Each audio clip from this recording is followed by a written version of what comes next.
All right, so today we will be discussing the Rugby World Cup. Now, to start, the Rugby World Cup was sparked by a meeting in Paris. Now, the International Rugby Football Board has an annual meeting in Paris, and in March 1985, a proposal had finally been brought about for the Rugby World Cup, and this was the year that it was actually brought into fruition. So the International Rugby Football Board is essentially just a governing power for everything rugby. So the Rugby World Cup has been talked about for a really long time, and a lot of movements have been made to get it actually going and gain traction, but it had never actually been proposed to the IRFB until 1985. Now, the Rugby World Cup was brought up by Australian leaders Nicholas Shahady and New Zealand leader Richard Littlejohn. So they had been the original members behind the proposal, and in their quest to do so and to gain traction for the Rugby World Cup, they went to England, Ireland, Scotland, and Wales to try and gain some support. Now, the vote did only pass with a vote of 10 to 6. However, it did pass, and because the Australian and New Zealand leaders were the ones that brought it up in the first place, they co-hosted Rugby World Cup 2 years later. Now, there is a women's Rugby World Cup as well, and so that was formed because in 1990 there was actually a tournament, and there were some members in there, Deborah Griffin, Alice Cooper, Sue Dorrington, and Mary Forsyth, after a 9-day rugby tournament, and they had decided that they wanted to make it a World Cup. So in the first tournament, there were 7 members of the IRF board that had their countries play in the event. So these were Australia, England, France, Ireland, New Zealand, Scotland, and Wales. At the time, South Africa was having some apartheid problems, so they weren't able to play. Now, the cup itself is called the Webb Ellis Cup, and obviously that is invented because of Webb Ellis, who is supposedly the inventor of rugby football. Now, the tournament had been rescheduled to once every 3 years, 2 times actually, because they didn't want it to fall on the same year as the men's tournament, which also takes place every 4 years. However, that wouldn't have had great economic or social impacts having both of the events on the same year. Now, so for the tournament itself, there have been 9 men's tournaments so far, and there is a 10th tournament to be expected to happen in France in 2023. So in total, in the 2019 tournament, there were a total of 1.704 million stadium attendees, as well as 1.837 million tickets sold. Now, just to put it into perspective, this has not even been the best tournament so far, and I will mention that a bit later. So every year, 20 teams do qualify for the tournament. Now, 12 of these teams are based off the previous year's Rugby World Cup's performance. So the rest are based on different regions, and they are allotted to some like Europe, and they get a couple teams as well as England. So basically, the tournament takes place over 6 weeks, and the teams are divided into 4 pools of 5. Now, I believe it's the top 3 teams from each pool who get placed into the head battle at the end of the tournament as a do or die game. Those are the ones that automatically qualify for the tournament the year after. So, the organizing committee for the Rugby World Cup is the Rugby World Cup Limited, which is owned by World Rugby. And obviously, as I've mentioned, they do pick a host every 4 years. So originally, the bid process takes about 7 to 8 years in total. So in year one, the World Rugby Cup, the Rugby World Cup Limited, needs to confirm all the bidders, and then in year two, they'll need to confirm their intent for a bid. And then in year three, all of the hosting cities or countries need to provide a detailed bid document. And about 2 years later, the organizing committee will announce the winning bid. And at the time that this bid is announced, it is about 6 years before the actual event is due itself to take place. So there's actually a really cool thing that they've been trying out. or will be trying out in the near future. So this approach is supposed to be for the 2025 and 2029 women's games and the 2027-2031 men's games. So this new approach will be broken down into three different stages called the dialogue phase, the candidate phase, and the evaluation phase. Now, the dialogue phase is a really important opportunity for shareholders as well as government members to kind of have a really open dialogue with World Rugby. Through this meeting, they'll allow all the potential hosts to understand kind of the business aspects and the delivery model, as well as how to build a proper proposal. Um, so, in addition to that, the candidate stage or phase is essentially when they will be constructing those more detailed proposals. One of the really cool things about this is that they will have full clarification and support from the World Rugby um, to ensure that the best model is taken place. The reason they do this is because it is still relatively a newer event, and they want to make sure it's as good as possible. And obviously, they don't have bias towards any of the hosting cities, which is why they are doing it this way, so everyone has an equal chance to host.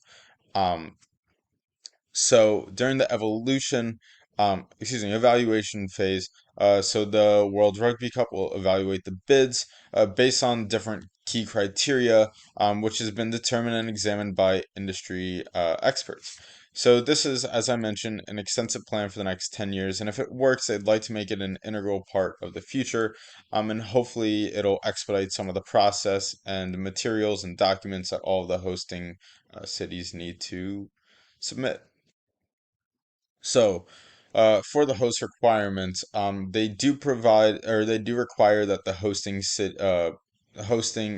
provides a stadium that has 15,000 seat capacity for each and every game.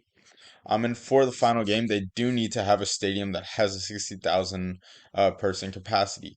Now, another key thing to note is that they do need to have these stadiums already on hand, uh, as in all the cases so far with the hosting cities and countries. They've had these materials and utilities ready to go, so there haven't been any necessarily incurred costs to build these stadiums.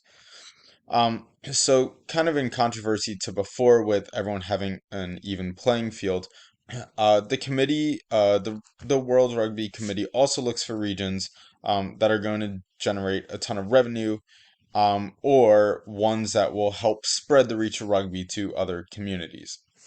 So to kind of explain that a little further, so obviously they want to host in new countries, to expand the reach and to get more people involved with the Rugby World Cup. But there are concerns about revenue generation since it is a new event. So having it in one of the core markets on a regular basis could be smart. It could also present some challenges, but they do have a rule which says no continent can host two Rugby World Cups in a row. So even if they do go with that core market approach, they will still be spreading it out enough as to where it's not going to be, clustered in the same region 2 years or two tournaments in a row. Now, the 2015 Rug World Cup is known as the economically best Rugby World Cup of all time. So, the event actually generated 980 million pounds for the 11 host cities, and London was the top of this deal.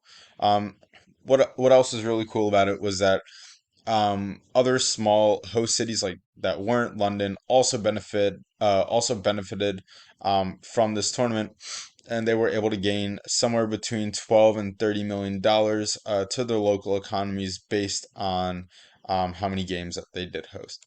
A cool thing was that thousands of jobs were also created for the local economy as well. 2,500 for London to be exact. So there were actually 406,000 international visitors for the Rugby World Cup in 2015. So on average, each of them stayed for 14 days, and they all spent £2,400 per. This also goes back to the 980 million number that I was mentioning before. To explain this a little further, About 270 million pounds were spent on accommodation, 233 million were spent on leisure activities, 188 million were spent on food and drink, and 156 million were spent on travel, and 111 million on retail. So, as mentioned, all the host cities were able to reap some really cool benefits. Many tourists actually extended their stay past their original bookings because they were so infatuated with the tournament and it had such a great live atmosphere. So the games had an overall viewership of 501 million viewers throughout the tournament. Throughout which there was a hashtag that was created, the Rugby World Cup 2015. It is crazy. This was used twice a second for the duration of the event and over 5 million times in total. And on the Rugby World Cup's Instagram, there were over 270 million views on the videos throughout all their social media channels. And the website did attract 25 million unique users. And the official app itself was downloaded 2.8 million times over 204 nations, which is exactly what they would have wanted to spread their reach.